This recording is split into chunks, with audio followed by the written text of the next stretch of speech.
전산회계 1급 106회 기출문제, 객관식 문제 보겠습니다. 다음 중 회계정보의 질적 특성과 관련된 설명으로 잘못된 것은? 자, 1번.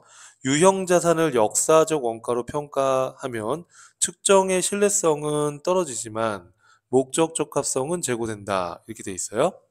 자, 우선 답이 1번이 틀렸는데, 자, 왜 틀렸냐 하면 역사적 원가라는 건 유형자산을 공정가치로 평가하지 말자라는 거예요. 그럼 역사적 원가로 유형자산을 평가하게 되면 결산 시점에 공정가치를 추정할 필요가 없기 때문에 신뢰성은 높아지죠. 정보에 대한 신뢰성은 높아지지만 그와 반면에 이 유형자산의 가치를 예측하는 데는 정보의 유용성이 떨어지겠죠. 그래서 목적 적합성은 떨어지게 됩니다. 그러니까 이게 상충관계라고 합니다. 이 둘 다 만족시킬 수는 없다. 목적 적합성이 높아지면 신뢰성은 떨어지고 이걸 상충관계라고 하는 거예요. 그렇기 때문에 역사적 원가로 평가하면 신뢰성은 높아지지만 목적 적합성은 낮아진다 이렇게 표현되는 게 맞는 거죠. 왜냐하면 역사적 원가로 만약에 평가를 하게 되면 공정가치 추정을 할 필요가 없기 때문에 신뢰성은 높아지고 예측할 수 없기 때문에 목적 적합성은 떨어진다라는 거예요. 이해될까요? 이게 지금 반대가 됐죠. 그래서 1번의 답은 1번이었고요.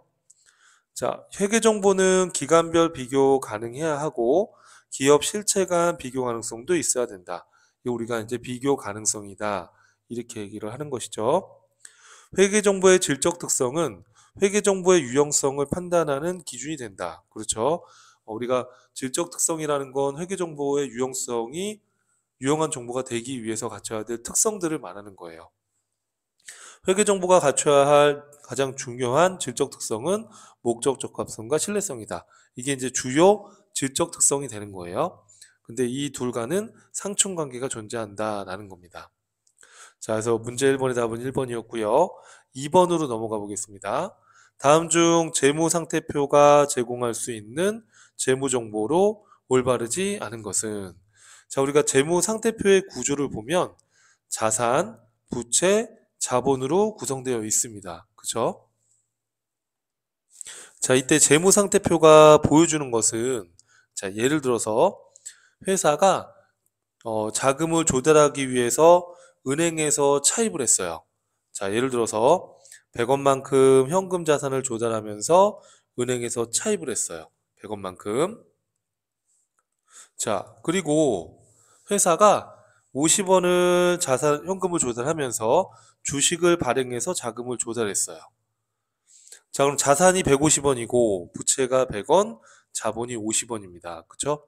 자, 이처럼 총 자산과 부채, 자본을 나타낸 보고서가 바로 재무상태표입니다. 이때 이 부채 100원이라는 것은 타인한테 빌려온 돈이죠. 그래서 이 부채를 타인 자본이다 라고도 불러요. 이 부채를 뭐라고도 한다? 타인 자본이라고도 불러요. 자, 이 50원의 자본은 주주한테 투자받은 돈이죠. 그쵸? 그래서 이거는 갚아야 될 의무는 없는 겁니다. 그래서 자기 자본이다 라고도 불러요. 그래서 전체 자산은 타인 자본과 자기 자본을 더한 거와 같은 거예요. 그쵸? 자, 그래서 여기 보시면 우리 재무상태표는 타인 자본에 대한 정보를 제공해주고 자산 총액에 대한 정보도 제공해주고 자기 자본에 대한 정보를 제공해준다. 자, 근데 답은 4번이었죠. 경영 성과에 관한 정보를 제공해주는 건 뭐예요, 여러분? 그렇죠. 이건 손익계산서예요. 재무상태표가 아니라 손익계산서에 의해서 경영 성과에 대한 정보를 제공해 주는 것이니까 2번의 답은 4번이다 라고 이해할 수 있겠습니다. 자, 3번 문제 가보겠습니다.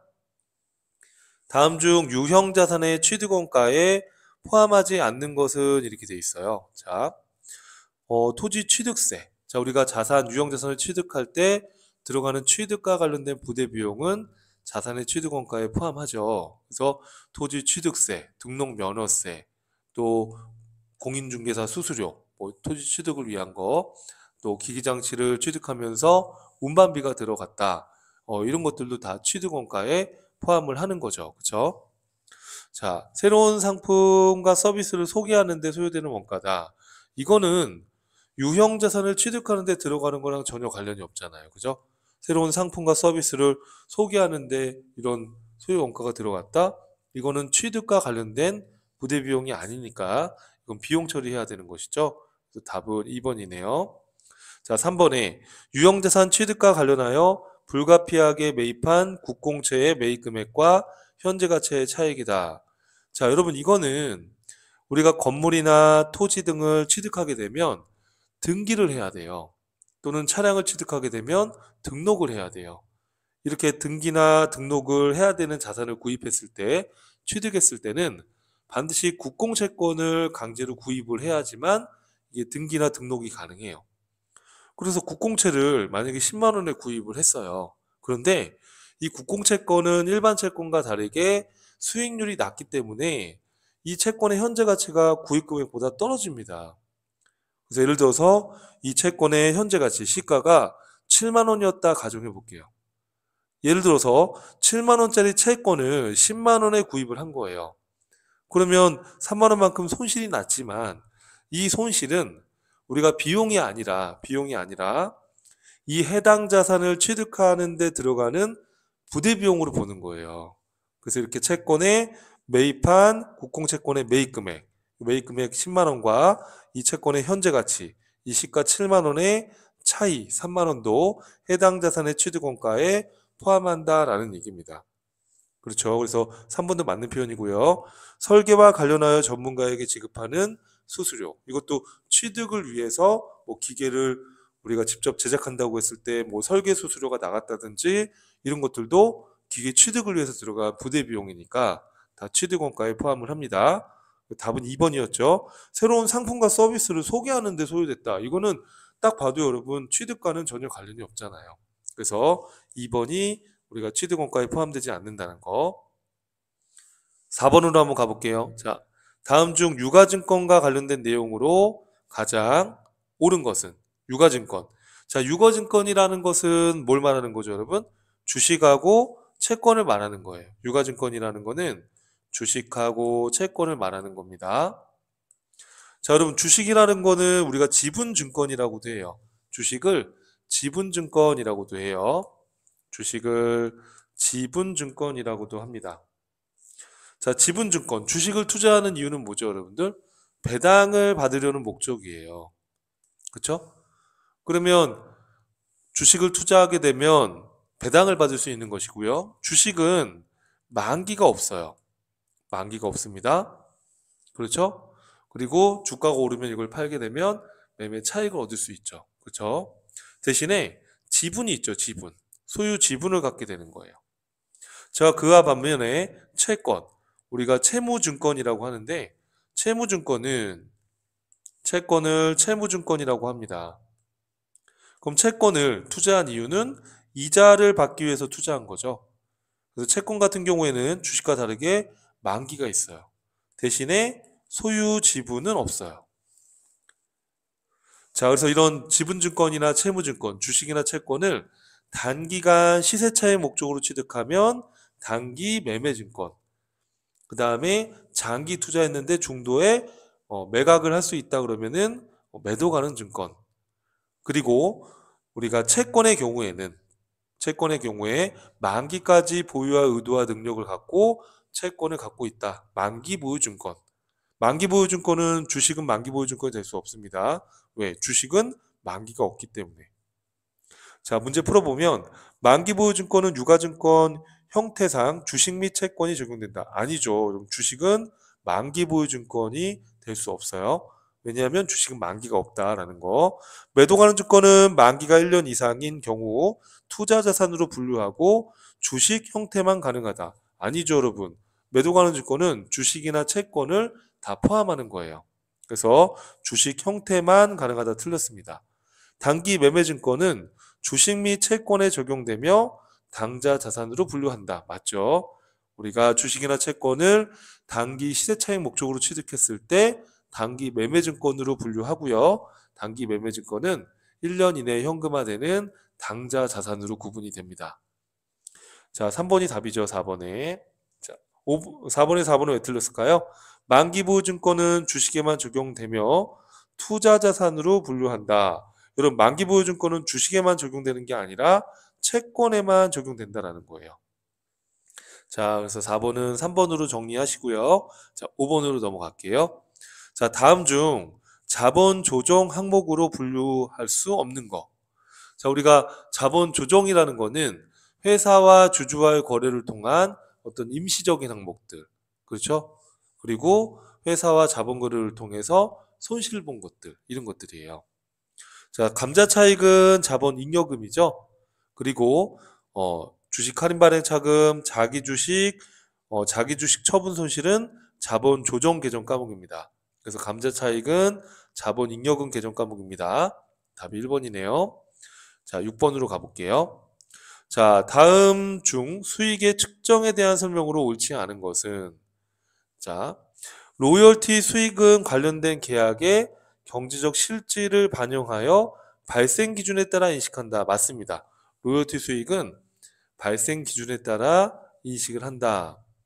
이자 수익은 원칙적으로 유효이자율을 적용하여 발생 기준에 따라 인식한다. 자, 우리가 이자 수익은 그 채권의 장부 금액에 유효이자를 적용해서 이자 수익을 인식하게 돼요, 여러분. 그래서 이거는 유효이자율에 적용하여 발생 기준에 따라 인식한다는 표현이 맞는 겁니다. 자, 여러분, 이 2번은 여러분 나중에 전산세무 2급을 공부해 보시면 사채와 관련된 회계 처리를 공부하게 돼요. 예, 그때 여러분들이 이해할 수 있게 될 거예요. 그래서 6번의 2번은 이자 수익은 유효이자율에 의해서 발생 기준에 따라 수익을 인식한다. 그렇게 여러분들이 한번 정리를 하고 넘어가시면 되겠습니다. 자, 우리가 배당금 수익의 경우에는 배당을 받을 권리와 그 금액이 확정되는 시점에서 인식합니다. 그래서 배당을 지급하는 회사에서 주총 결의를 하게 되면 배당을 받을 권리가 확정되는 거니까 배당을 받는 주주 입장에서는 배당금 수익을 인식하는 것이 맞는 거예요. 자, 그 다음에 4번은 수익은 권리 의무 확정주의에 따라 합리적으로 인식한다. 자, 우리 회계에서 수익은 발생주의에 따라서, 실현주의에 따라서 인식하는 거예요. 권리 의무 확정주의라는 거는 세법에서 수익과 비용을 인식하는 그 시점이라고 보면 돼요. 권리 의무 확정주의는 세법의 소득의 귀속과 관련해서 권리가 확정됐을 때 수익을, 의무가 확정됐을 때 비용을, 이건 이제 세법 얘기예요. 우리 회계에서는 권리 의무 확정주의가 아니라 발생주의에 따라서 수익은 실현주의로, 비용은 수익 비용 대응 원칙에 따라서 인식하는 거예요. 그래서 권리 의무 확정주의는 우리 회계에서 말하는 게 아니라 우리 세법에서 얘기하는 걸 말하는 거예요. 그래서 여기 지금 답은 6번의 답은 4번이다. 이렇게 이해할 수 있을 겁니다. 자, 그 다음에 7번입니다. 다음 자료에 의할 때 단기의 매출 원가는 얼마인가 이렇게 돼 있어요, 여러분. 매출 원가. 자, 우리가 매출 원가는 여기 지금 제가 예를 하나 그려놨는데, 자, 기초 상품에서 단기 순 매입액을 더하고 기말 상품 재고를 빼고 타기정 대체된 거 빼면 이렇게 매출 원가가 나와요. 자, 예를 들어서 여러분 분개로 한번 이해를 해보면 지금 기초에 100원의 상품이 있었죠? 그래서 기초 상품이 100원입니다. 자, 단기 상품을 500원을 매입했대요. 차변에 상품 500원, 대변에 현금 500원 이렇게 매입했대요. 자, 그런데 30원만큼은 직원 복리후생비로 갖다가 썼대요, 상품을. 그럼 우리는 차변의 복리후생비, 대변의 상품이 없어졌죠. 이런 거 우리 회계에서 뭐라고 해요? 그렇죠, 타계정 대체라고 합니다. 자, 그리고 기말에 상품이 200원이 남았대요. 자, 여러분 생각해보면 지금 100원의 상품이 있었고요. 500원의 상품을 매입했으면 600원어치 상품이 있었는데 그 중에 30원은 복리후생비로 썼죠, 상품을. 그러면 상품이 얼마 남았습니까? 570원. 그런데 기말에 200원의 상품이 남았대요. 그러면 270원은 팔려나간 매출 원가로 처리를 하시는 거예요. 자, 그러면 이 370원의 이 매출 원가는 어떻게 구할 수 있어요? 기초에 있던 상품 100원에다가 단기의 상품 매입한 500원을 더하고, 그렇죠? 타계정으로 대체된 30원을 빼고, 그리고 기말에 남아있는 상품 재고 200원을 빼면 나머지가 뭐가 돼요? 그렇죠. 매출 원가가 되는 거예요. 이렇게. 이해될까요? 그래서 여러분 이렇게 구조를 여러분이 좀 정리를 해 주시긴 해야 됩니다. 자, 그러면 지금 문제에서 뭐라고 돼 있냐면 자, 문제를 한번 풀어 볼게요, 여러분 제가. 자, 지금 매출 원가를 구해봐라 이렇게 돼 있어요. 자, 그러면 기초상품 재고가 50만 원입니다. 자, 그럼 기초상품 재고 50만 원 이렇게 적어 볼게요.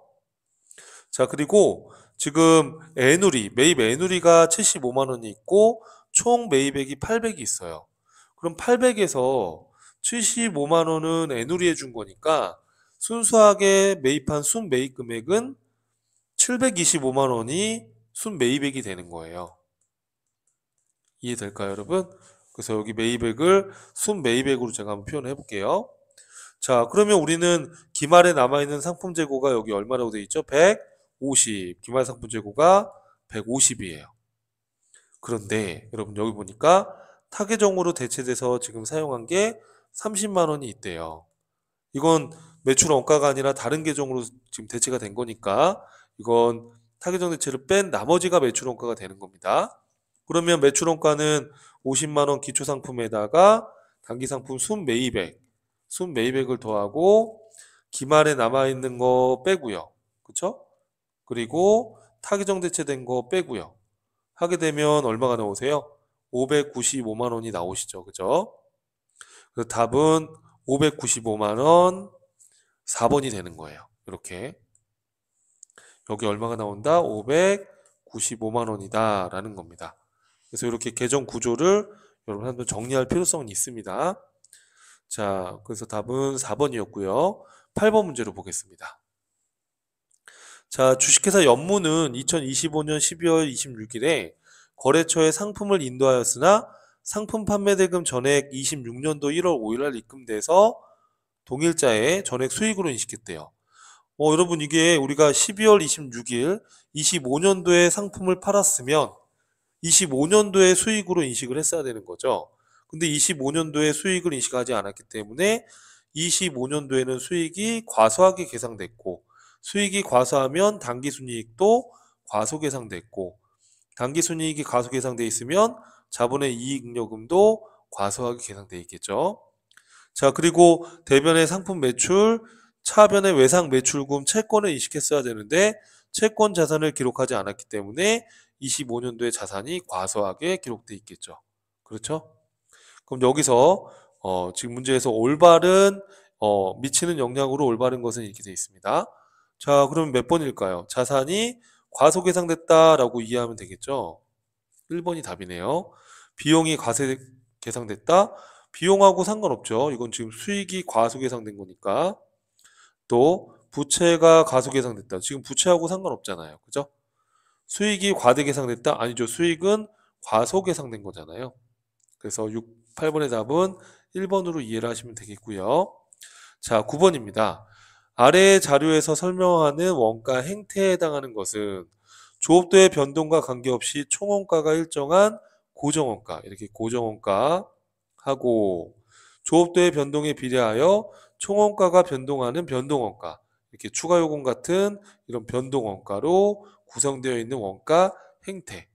자, 우리 전화요금이나 전기요금과 같은 이러한 원가의 행태는 기본요금과 같은 고정비와 추가요금과 같은 변동비로 혼재되어 있다라고 했었죠. 이런 거 우리가 뭐라고 하죠, 여러분? 이런 걸 준변동원가라고 하는 거예요. 이런 걸 뭐라고 한다? 준변동원가, 준변동비 또는 준변동원가 이렇게도 부르는 거고요. 그럼 지금 준변동원가에 해당하는 것은 대표적으로 그렇죠. 전화요금이다. 기본요금과 추가요금. 그래서 기본요금은 고정비의 행태를 띠지만 추가요금은 변동비의 행태를 띈다. 이런 원가를 우리가 준변동원가라고 하는 거예요. 이해되시죠? 직접재료 원가는 변동비고요. 그냥 감가상각비는 고정비고 화재보험료도 고정비죠. 그죠?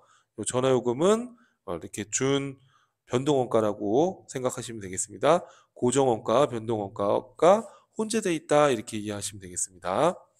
자, 10번입니다. 다음 중 개별원가 계산에 대한 설명으로 옳지 않은 것은 단일 종류의 제품을 연속 생산한다. 이거는 개별 원가 계산이 아니죠. 단일 종류면 종합 원가 계산에 가깝죠. 그죠? 자, 2번. 자, 옳지 않은 거니까 답은 1번이겠네요. 그죠? 1번은 종합 원가 계산에 대한 거니까 10번의 답은 1번이다. 이렇게 보시면 되겠네요. 2, 3, 4번은 한번 읽어보면요. 자, 조선업, 건설업이 개별 원가 계산에 적합하죠. 그죠? 이렇게 주문 받아서 생산하는 행태니까. 직접 원가와 제조간접 원가의 구분이 중요하고요. 제조간접 원가의 배부가 핵심 과제가 되죠. 개별 원가 계산에서는. 각 제조 지시서별로 원가 계산을 해야 하므로 많은 시간과 비용이 발생하게 됩니다. 그래서 경제적인 측면에서는 종합 원가 계산이 더 낫다라고 생각하시면 되죠. 그렇죠? 자, 10번의 답은 1번이고요. 자, 그 다음에 11번입니다. 다음 자료를 보고 영업 외비용으로 처리해야 되는 공순의 수량을 구하시오. 이렇게 돼 있어요. 영업 외비용으로 처리해야 하는 공손의 수량을 구하시오.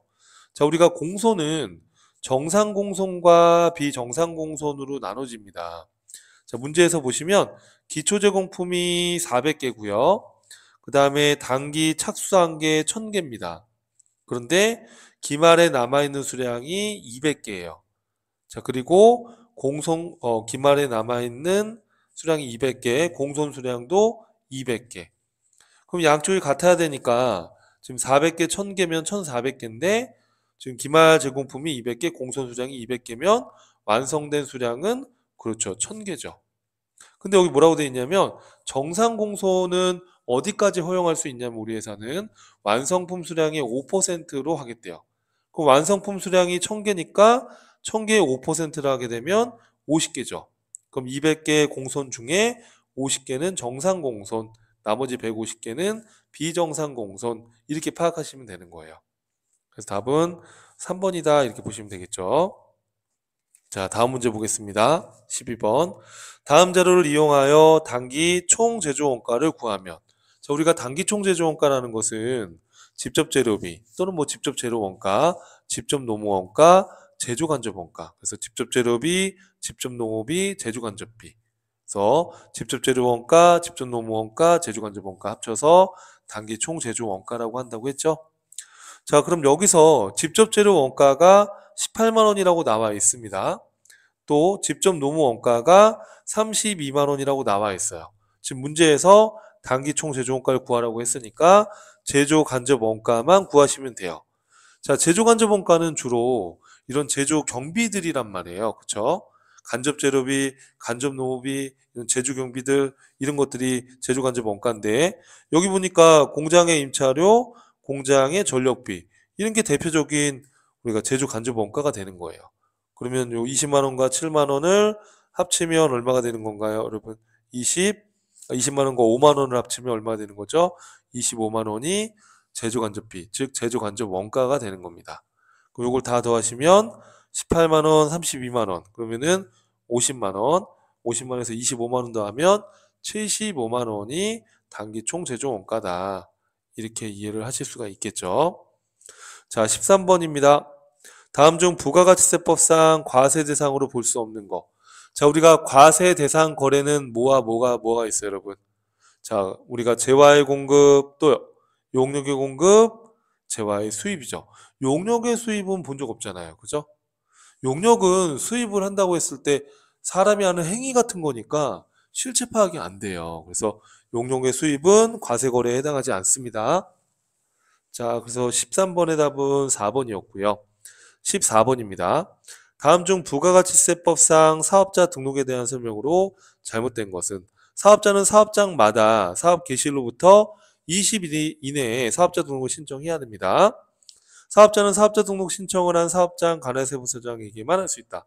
여러분 우리가 사업자 등록은 그 사업장 관할 세무서장한테만 할 수 있는 건 아니에요. 다른 세무서에 가서 해도 돼요. 해도 돼요. 요거 관할 세무서장에게만 할 수 있는 게 아닙니다. 자, 그래서 잘못된 것은 2번이다 이렇게 이해할 수 있겠죠. 신규로 사업을 시작하려는 자는 사업 개시일 이전이라도 사업자 등록 신청을 할 수가 있습니다. 사업자는 등록사항이 변경되면 지체 없이 사업장 관할 세무서장에게 신고를 해야 되겠죠. 그죠? 정정사유를 신고를 해야 될 거예요. 자, 그래서 14번의 답은 2번이었고요. 마지막 15번입니다. 여러분 15번은 좀 오타가 있는데 여기 지금 동그라미 1번에 직전 1영년의 재와 용역의 공급대가 합계액이 8천만 원 미만이라고 지금 우리 기출문제 교재로 공부하시는 분들은 요거를 1억 400만 원 미만으로 좀 바꿔놔 주세요. 이게 간이가세자 기준이 1억 400만 원으로 기준이 바뀌었어요. 그래서 요거는 기출문제 개정 내용에 맞춰서 이렇게 바꿔서 연습해 볼게요. 자, 다음 중 부가가치세법상 간이가세자에 대한 설명으로 가장 옳지 않은 것은 직전 1영년에 직전 1영년이라는 건 작년 달력상의 1년을 말하는 거예요. 직전 1영년에 재와 용역의 공급대가의 합계액이 1억 400만 원 미만인 개인 사업자가 간이가세자에 해당이 돼요. 8천에서 또 바뀌었어요. 기준 금액이. 그래서 이렇게 바꿔서 문제를 풀어주시면 되겠습니다. 자, 8천만 원 미만을 1억 400만 원 미만으로 꼭 바꿔놓고 문제 풀어주세요. 간이가세자의 기준이 바뀌었다는 거. 자, 해당 가세기간의 공급대가 합계액이 4,800만 원 미만인 경우에는 납부세액에 대한 납부 의무가 면제됩니다. 자, 무슨 얘기냐면 간이가세자의 과세기간은 1월 1일부터 12월 31일 1년에 한 번 부가세 신고를 합니다. 1월부터 6월에 대한 거는 예정 부과기간이라고 해서 고지서가 날라오면 납부하는 거예요. 그래서 1년치 부가세 신고하면서 6개월치 고지서로 낸 세금 빼고 나머지만 납부하게 되는 이런 구조로 되어 있어요. 그런데 만약에 간이가세자가 해당 가세기간의 공급대가의 합계액이 4,800만 원에 미만한다. 그러면 실제로 납부할 세액이 나온다 하더라도 납부 의무를 면제해 놨어요. 납부 의무가 면제됩니다. 이렇게 납부 의무 면제 규정이 있다는 거. 일반 가세자는 이런 거 없어요. 근데 간이가세자는 영세한 개인 사업자들이니까 만약에 4,800만 원 미만인 경우에는 납부 세액이 나왔다 하더라도 납부를 하지 않으셔도 돼요. 납부를 할 필요가 없는 거예요. 이걸 납부 의무 면제다 이렇게 부르는 겁니다. 직전 연도 공급대가의 합계액이 4,800 미만인 간이가세자는 세금계산서 발급할 수 없습니다. 자, 간이가세자의 기준이 1억 400만 원 미만으로 1억 400만 원으로 기준이 올랐잖아요. 그래서 오른 만큼 또 바뀐 것은 간이가세자가 세금계산서를 발행할 수 있는 걸로 바뀌었는데 만약에 4,800만 원 미만이다. 직전 연도의 공급대가의 합계액이 4,800만 원 미만이다 그러면 이때는 세금계산서를 발급할 수 없게끔 해놨어요. 이해하시겠죠? 자, 매출세액보다 매입세액이 클 경우 환급을 받을 수 있다.